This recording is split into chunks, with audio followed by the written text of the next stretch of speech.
Hey, it's Tucker Carlson. You may have found yourself wondering recently, as the world slides closer to nuclear annihilation than any time in human history, why exactly are we at war with Russia? It seems like there's a pretty significant downside to this particular foreign policy decision, starting with economic collapse and ending potentially with.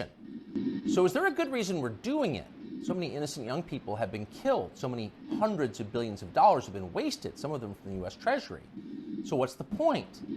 Are we really doing this so the Biden family can repay its debts to the oligarchs who financed their beach house in Rehoboth? Are we doing it so our government can continue to lie about its illicit biolabs in Eastern Europe?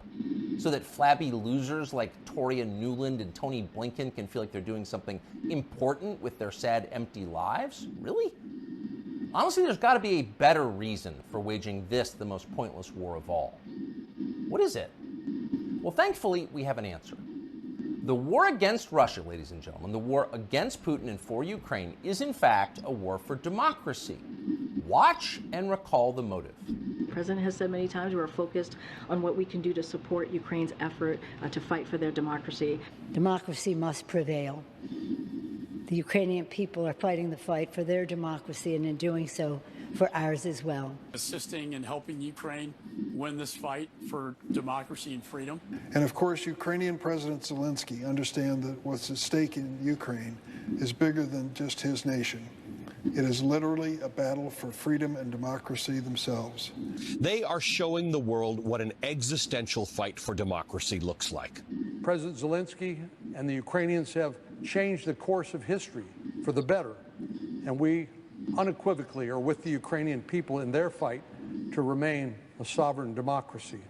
Unequivocally with the Ukrainian people to remain a democracy. It's a bipartisan view. Democracy must prevail. You just heard noted democracy expert Nancy Pelosi say, the daughter of the mobbed-up mayor of Baltimore.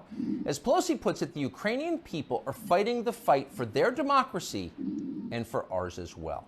That's right, for ours as well. Without Ukrainian democracy, in other words, we can have no democracy here. If the Ukrainians aren't free, neither are we. We must make sure they can vote in Kiev so we can continue to vote in Kansas City. It's really that simple. And yet tonight, we regret to tell you that we have a problem. It looks like they're not going to be able to vote in Kiev anymore. And no, for once, it's not Putin's fault. Democracy in Ukraine seems to be suspended by the world's foremost democracy advocate himself, Field Marshal Zelensky. Watch this. Чи будуть в Україні наступного року вибори? Це ж питання глобальне. І якщо ми переможемо, то будуть. Значить, не буде військового часу, не буде війни. А вибори повинні проходити у мирний час, коли немає війни, згідно законодавства. So when you have an election, well, he says if we win, we'll let people vote. Otherwise, no. You vote when we feel like it, because ultimately we're completely in charge and make all the rules. Your job is to obey or be punished. That's our version of self-government. Self means me. I'm the government. Now, that's not just any autocrat. That's our chief ally in the war for democracy. This is the guy who just announced he's likely to cancel next year's elections. So you've got to wonder what the Biden administration thinks of this. We can't possibly continue to support Zelensky, that guy, after he said that, can we? Because in a clip less than 30 seconds long, he just blew up our entire rationale for supporting his side in the war. So we can't support him. Oh, of course we can. And we will. Here's Joe Biden from yesterday reaffirming America's unequivocal support for Ukraine. No matter what happened in Russia, we, the United States, will continue to support Ukraine's defense and its sovereignty and its territorial integrity. So to recap, we are currently fighting a war for democracy on behalf of a leader who just casually announced he's happy to end democracy, and our democracy-supporting leaders have no problem with that. In fact, they're strongly for it. Shocked? You shouldn't be. Of course they're for it. You should have seen this coming. Wars for democracy always cancel democracy in the process. That's why our leaders love them. And they all do it, even the virtuous leaders. Abraham Lincoln suspended habeas corpus. The British government under Winston Churchill threw an entire opposition party into prison and let them rot for the duration, in some cases with their families. So in a war for democracy, you can do anything. Imagine what a man might do who has fewer principles. If that man, say, ran Ukraine, he might seize churches, arrest priests, ban all criticism of himself, disappear his political opponents. And that's happening.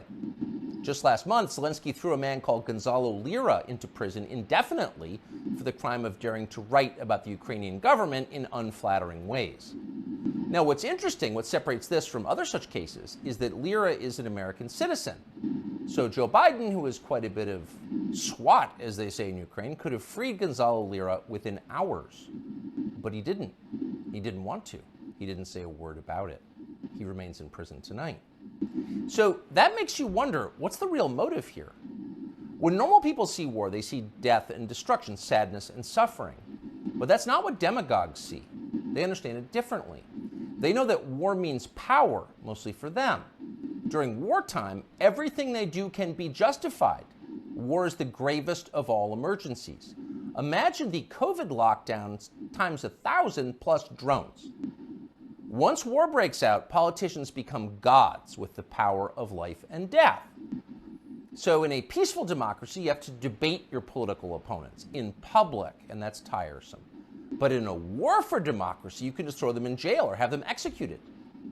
You can see that many in Washington are looking forward to that moment. And that may be why they so fervently support Joe Biden, even many Republicans, against a potential opponent, the only opponent who opposes the war in Ukraine. If you were to end the war, their power would evaporate.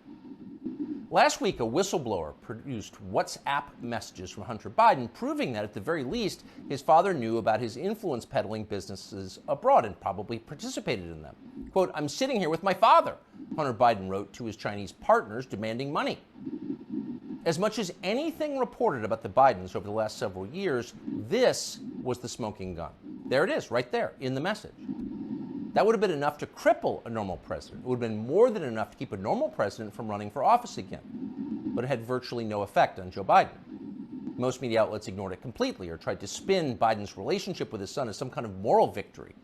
Quote, "The real meaning of the Hunter Biden saga, as I see it," wrote Nick Kristof of the New York Times, "isn't about presidential corruption, but is about how widespread addiction is, and about how a determined parent with unconditional love can sometimes reel a child back." He actually wrote that. And if you doubt it, you should know that view was common. Here's the take from ABC. The Hunter Biden story, the scandal, the this, the that, it's also the story of a father's love. And Joe Biden has never and will never give up on his son Hunter, and will never treat him lesser than. And so he is a father first. Take it or leave it. So a whistleblower produces a text message showing that Joe Biden was in the room with his son when his son was selling influence to an enemy power, the Chinese government. And ABC's take on it, Joe Biden is a father first. Take it or leave it. What accounts for a response like that? Well, that's the way you talk when you've got nothing to fear from an upcoming presidential election. You don't even bother to think of an excuse for your candidate because you don't need to. Your country has electronic voting machines. Joe Biden got 81,282,916 votes in 2020, and you're pretty sure he can do it again. In fact, you know he can. You're not worried. But actually, they should be a little worried. The people who control Joe Biden, Susan Rice and the rest, know they can continue to run our government, writing the press releases, formulating the policies, and they can do it effectively forever, as long as Joe Biden gets dressed in the morning. And of course, that's their strong preference. These are fervent opponents of change. But the one thing these people cannot control is aging. Joe Biden is old. He's 80 now. He will be 85 at the end of the next term. People imagine that old age is a long, predictable progression from acuity to permanent unconsciousness. But often that's not at all how it actually works. When old people start to slide, they tend to slide fast. Joe Biden has begun that descent. Here he was yesterday. And here's what she wrote to me, and I quote, "You can imagine my joy. She called them right away, and the next day they sent someone out to survey her yard. As Beth wrote, this is the best thing that's happened to rural America since the Rural Electrification Act brought electricity to farms in the 30s and 40s. End of quote. End of quote. You weren't supposed to hear that. Joe Biden read the stage directions out loud. That's like eating the garnish that comes with your entree. You're supposed to know not to do that. Joe Biden no longer does. In a year or two, he will be gone completely, and there will be no hiding it. At that point, the Democratic Party will face a secession problem. If Joe Biden is reelected next year and then forced to leave office during his term due to disability or death, that means Kamala Harris will become president of the United States. And nobody wants that, not even her husband. In real life, nobody likes Kamala Harris. That's not an attack on her. In fact, it's possible to feel pity for someone who's so universally reviled. It is instead an observation of unchanging physical reality like gravity or photosynthesis. Nobody wants Kamala Harris to be president. No one will benefit if she becomes president. So logic suggests there's going to be a change. It's going to have to be somebody else. And whoever that person is going to have to enter the race soon, before the election, after Biden drops out. Who could that person be? We don't know, obviously. This is all just guessing. But we do know whoever that is will have to have two essential criteria. He'll have to be as shallow, ruthless, and transactional as Joe Biden is, and he'll need to have flattery skills that are so polished and advanced they'd be considered superior even in the Saudi royal court. And there's only one man in modern America who fits that description: Gavin Newsom, the governor of California, and perhaps not coincidentally, Joe Biden's new closest friend. I am here, Mr. President, Newsom told Biden at an event the two did together last week. I am here as a proud American, as a proud Californian, mesmerized by not just your faith and your devotion to this country and the world we're trying to build, but by your results, by your action, by your passion, by your capacity to deliver. I am mesmerized by you, Joe Biden. Imagine saying that as a compliment. You couldn't do it. Few human beings could do it. But Gavin Newsom had no problem at all. Those words rolled right off his forked tongue. He never stopped smiling. So if you're looking for the leader of the coup, there he is right there. Younger people say the news is full of lies. Kennedy's motorcade. 239 people. Death of Jeffrey Epstein.